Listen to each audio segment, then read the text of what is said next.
We have to remember, although Putin has met Xi Jinping about 45 times now in the last decade, they're not really that aligned as countries. China's economy is something like 8 times the size of Russia's economy. Donald Trump, he's hailed his meeting with the Chinese leader Xi as a great success. It was the first face-to-face interaction between these two men since 2019, maybe more significant because of the heightened tensions between America and China after Donald Trump announced a series of escalating tariffs on China. And he was speaking on Air Force One after that meeting. Donald Trump clearly very pleased with the talks.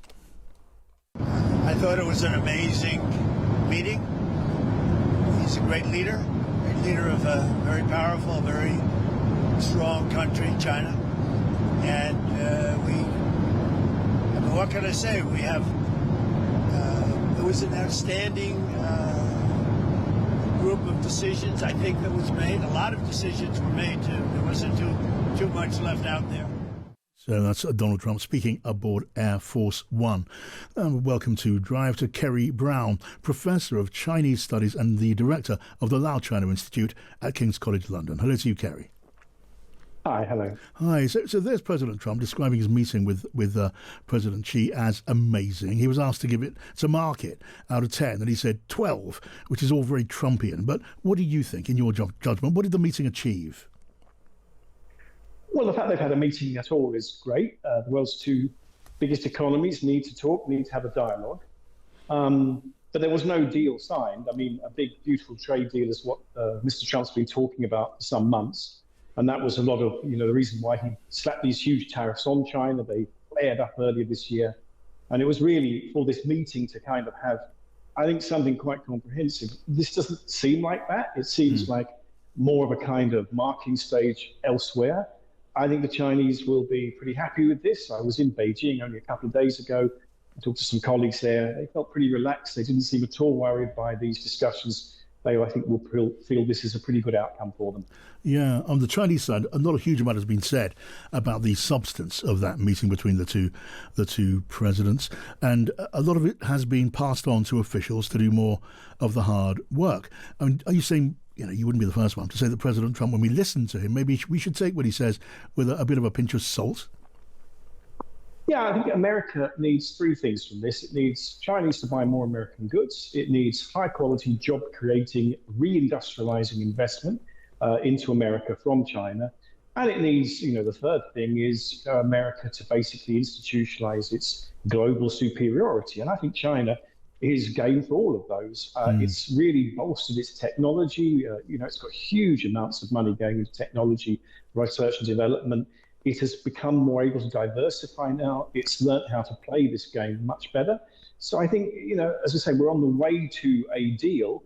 But I think China will feel that at the moment they have some pretty strong cards to play, and they don't need to go for a final deal because they've got plenty more negotiations to do. Yeah, as you say, the Chinese side is said to have postponed the imposition of controls on vital rare earths, and China has a huge hand on that trade. The American side, we had Donald Trump reducing or saying he was going to reduce some tariffs, but you're still looking, aren't you, then at these two countries, the biggest economies in the world, on course to go ahead with the decoupling of their economies. Now, what does that mean? If we talk about decoupling the Chinese and American economy as we go on, what does that really mean? Well, I think America wants to have, kind of have its cake and eat it, really. I mean, it's very dependent on these rare metals from China because it doesn't want to process them itself. That's a problem. They're not particularly rare. They're just really hard to process. I think for China, decoupling means less dependence on American technology, and they are progressing with that. There's some dependence on very high-end semiconductors, but many other areas China has made some progress. At the end of the day, it's a battle for markets. China is the largest trading partner for about 120 countries in the world now. America is not a significant manufacturer, but of course it's a significant investor and a financier.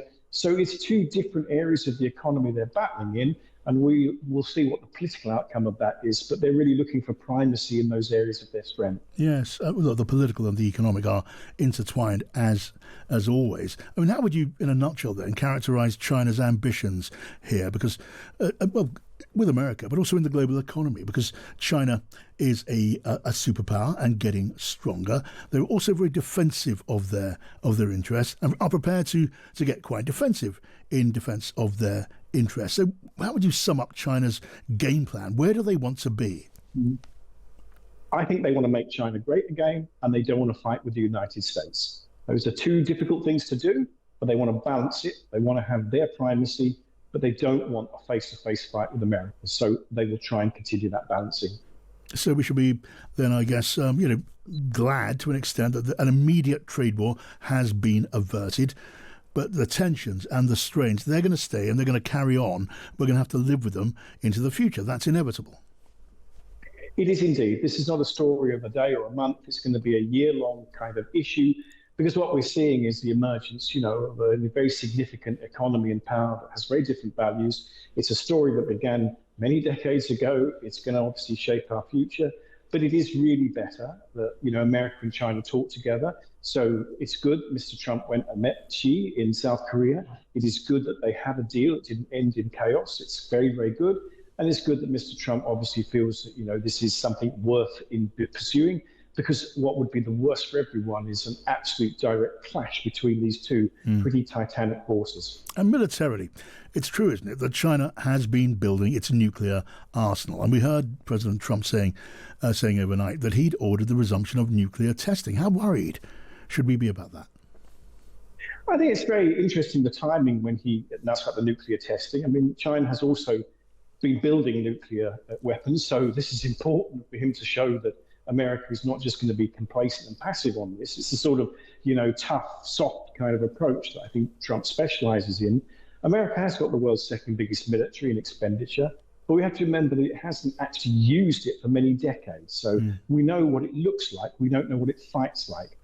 And when we hear President Trump talking about resuming nuclear testing, he wasn't specific. He wasn't entirely clear about whether he was referring to actual nuclear warheads being tested or whether the delivery systems, the missiles and so on. Right now, we just don't know the answer to that. Let me get your thoughts on Ukraine briefly, if I can. President Trump, on that Air Force One conversation, said that the two leaders spent a lot of time discussing Ukraine, but he also said the question of oil was not discussed. Is that surprising?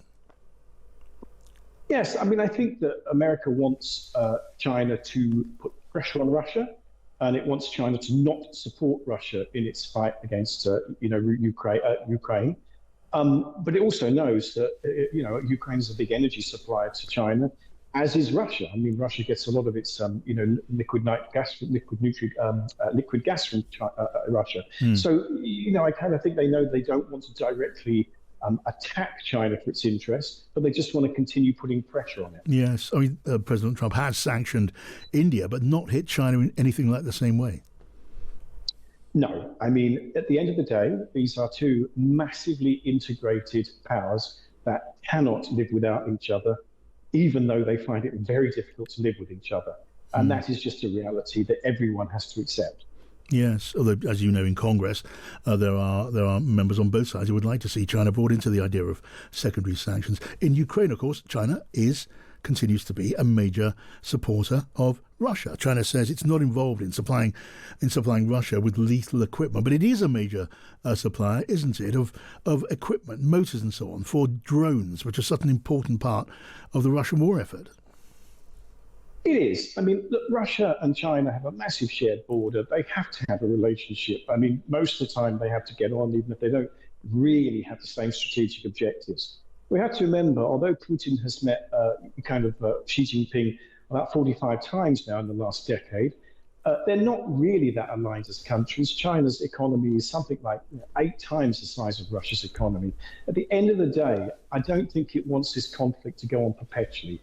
It wants a kind of draw of some sort. Whether that's possible or not, who knows? But it basically doesn't want this distraction as it's dealing with the main priority for China, which is to manage its relationship with the United States. And at the moment, what Russia's doing is kind of distracting from that.